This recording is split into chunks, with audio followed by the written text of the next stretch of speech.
知你哋從咩動作開始會界定兩個人係拍拖關係呢？細個嘅時候，我天真咁以為執子之手就一定會與子偕老，唔論對方好壞、貧富，抑或適唔適合自己，只要我俾對方拖住我嘅手，我心入面就會認定呢個係我會走一輩子的人。喺我牙都未生齊嘅年紀，我就已經幻想過同我嘅對象兒孫滿堂嘅樣子。直到20歲嗰年，我嘅初戀狠狠將我嘅童話撕碎。原來拖過嘅手亦都會放開，原來與子偕老如果只有一個人當真嘅話，只係一場自欺欺人嘅浪漫笑話。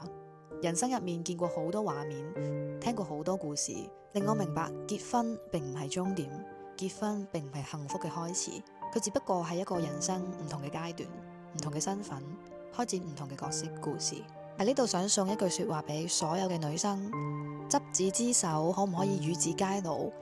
其實並唔係我哋婚姻入面嘅重點話題，因為每一個以後都係今日去造就，珍惜當下，做好自己嘅角色，喺婚姻入面盡情享受仍然相愛嘅兩個人，將每一日都填滿快樂。即使有一日要分開，自己都可以昂然挺胸地說：我冇後悔過。